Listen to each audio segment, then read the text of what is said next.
kasih setiamu yang ku rasakan lebih tinggi dari langit biru. Kebaikanmu yang telah kau nyatakan lebih dalam dari lautan. Berkat-Mu yang telah ku terima sempat membuatku terpesona. Apa yang tak pernah ku pikirkan, itu yang kau sediakan bagiku.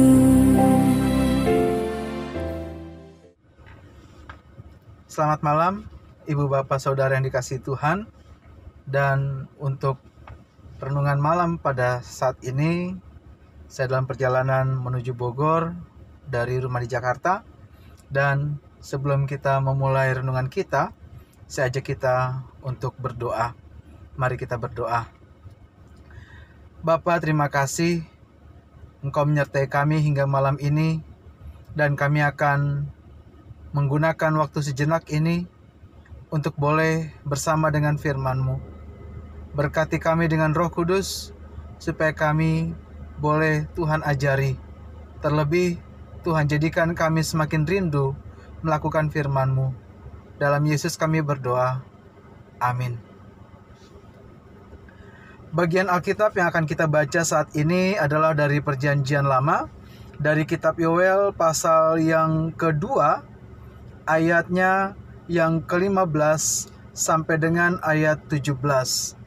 Firman Tuhan demikian. Tiuplah sangkakala di Sion, adakanlah puasa yang kudus, maklumkanlah perkumpulan raya, kumpulkanlah bangsa ini, kuduskanlah jemaah, himpunkanlah orang-orang yang tua, kumpulkanlah anak-anak, bahkan anak-anak yang menyusu. Baiklah pengantin laki-laki keluar dari kamarnya, dan pengantin perempuan dari kamar tidurnya. Baiklah para imam, pelayan-pelayan Tuhan, menangis di antara balai, depan dan mezbah, dan berkata, sayangilah ya Tuhan umat-Mu, dan janganlah biarkan milik-Mu sendiri menjadi celah, sehingga bangsa-bangsa menyindir kepada mereka. Mengapa orang berkata di antara bangsa, di mana Allah mereka? Demikian pembacaan Alkitab. Ibu Bapak Saudara yang dikasihi Tuhan, memang benar urusan iman itu adalah pribadi kita dengan Tuhan. Iman itu merupakan suatu hal yang berkaitan dengan bagaimana hubungan kita dengan Tuhan. Dan di dalamnya juga kita tahu pasti bahwa Tuhan adalah satu-satunya pihak yang bisa mengukur iman kita seperti apa, kadarnya, levelnya seperti apa. Dan tidak ada manusia yang bisa menilai orang lain atau menilai diri sendiri lebih baik daripada orang lain. Akan tetapi, Ibu Bapak Saudara, kita nggak bisa lupa bahwa kita berada di lingkungan sosial. Kita berada hidup dengan orang-orang yang bersama dengan kita. Kita berada dengan orang-orang yang sama-sama hidup bersama dengan kita. Oleh karena itu, selain iman juga berkaitan dengan apa yang menjadi gambaran kita hubungan dengan Tuhan, ternyata iman juga merupakan bagian yang mempengaruhi keberadaan sekitar kita. Ibu Bapak Saudara, iman inilah yang mau dikatakan oleh Yoel. Bagaimana Tuhan sampaikan bahwa iman itu harus menjadi buah nyata untuk sesama. Iman itu dalam pembacaan kita tadi dikatakan digambarkan lewat suatu perkumpulan raya, lewat suatu doa massal, lewat suatu pertobatan yang luar biasa. Tetapi disitulah Tuhan mau menyatakan kasih dan sayangnya lewat apa yang juga dilakukan bersama-sama. Bagian ini Ibu Bapak Saudara juga mau mengajari kita, mau memberikan kita suatu pemahaman. Yang pertama adalah bagaimana kita memiliki hubungan dengan Tuhan. Hubungan kita dengan Allah seperti apa? Adakah kita cuma sekadar dekat dengan Tuhan, tetapi tidak melekat? Tidak salah memang kalau hanya dekat, tetapi akan lebih menjadi buah ketika kita melekat dengan Tuhan. Sebagaimana ranting yang di situ tempat buah bertumbuh atau berkembang, ranting itu tidak bisa lepas dari pokoknya. Kita ini rantingnya, kata Tuhan. Ialah pokok anggur yang benar. Tanpa Tuhan kita nggak bisa bikin apa-apa. Terlebih di masa pandemi ini, Ibu Bapak Saudara, kita mau diajar untuk melihat kembali, mengintrospeksi lagi diri kita. Sudah sejauh mana iman kita sama Tuhan? Adakah saat kita diajar untuk tidak berkerumun, saat kita diajar untuk tetap melakukan segala aktivitas di kediaman kita masing-masing, adakah di situ kemudian kita juga merenung tentang apa yang Tuhan mau ajar lewat peristiwa itu? Adakah masa pandemi ini juga membuat kita lebih sadar bahwa hidup kita tidak bisa apa-apa tanpa Tuhan? Oleh karena itu, Ibu Bapak Saudara, mari kita sama-sama memperbaharui komitmen kita lagi, bahwa Allah ada bersama kita. Ia ada di dalam hati kita. Kita ini adalah bait Allah, tempat Allah juga bersemayam di dalam kehidupan kita.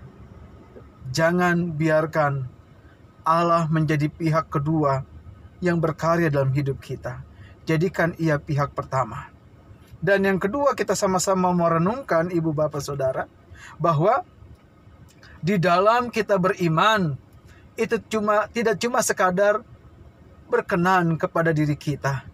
Tidak cuma sekadar itu efeknya hanya kepada kita. Tetapi iman kita juga harus berbuah. Karena iman merupakan pengakuan yang berbuahkan perbuatan. Tanpa perbuatan, iman kita sama saja mati. Tanpa buah, iman kita sama saja tidak ada gunanya. Oleh karena itu, lewat pembacaan kita juga diajar untuk memperhatikan sesama kita. Bukan berarti kita menjadi guru buat mereka, lalu kita seakan-akan memaksa mereka, ayo kita berdoa, ayo kita beriman kepada Tuhan. Bukan sekadar itu, Ibu Bapak. Bukan itu yang Tuhan mau. Tetapi kita mau diajar menjadi contoh, menjadi teladan untuk orang lain. Supaya ketika orang melihat kita, orang melihat bahwa kita ada bersama di dalam kehidupan dengan Tuhan. Dan itulah kemudian yang menjadi efek untuk sekitar kita. Pertobatan itu akhirnya dimulai dari kita, lalu keluarga kita, dan kemudian kita bersaksi tentang itu lewat perbuatan nyata kita, dan akhirnya pertobatan itu menjadi pertobatan yang luar biasa. Mari Ibu Bapak Saudara, pandemi ini mengajar kita untuk bertobat. Bertobat untuk tidak menjadi pemalas. Bertobat untuk menjadi orang yang rajin. Bertobat untuk menjadi orang yang mau memperhatikan kesehatan dengan lebih. Bertobat untuk mengandalkan Tuhan. Dan terlebih lewat protokol kesehatan yang dianjurkan pemerintah dan juga tim medis.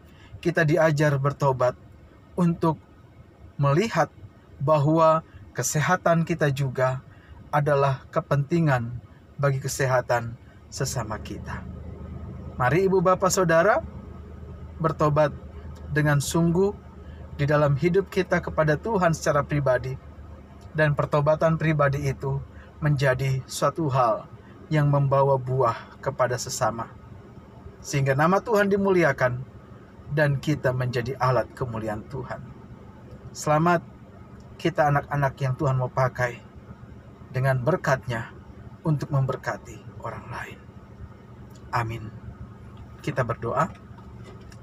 Terima kasih Bapa Sorgawi untuk apa yang bersama kami renungkan. Walau sejenak, namun kami percaya Tuhan, Engkau memberkatinya.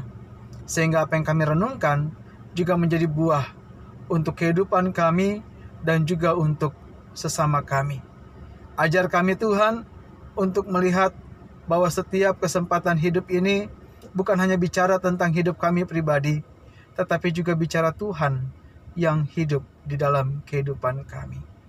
Ya Bapa, kiranya Tuhan mau jaga istirahat kami, dan biarlah lewat firman yang bersama kami renungkan sejenak, kami semakin diberikan pemahaman tentang hidup untuk kebaikan bersama.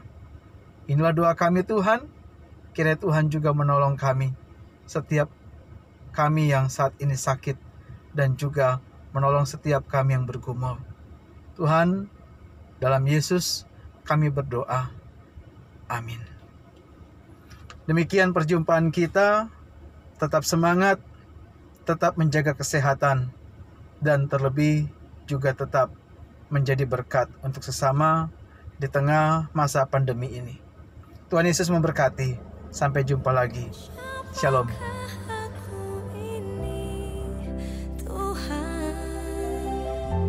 Jadi biji matamu, dengan apakah ku balas Tuhan selain puji dan sembahkan? Dengan apakah ku balas Tuhan selain puji dan sembahkan?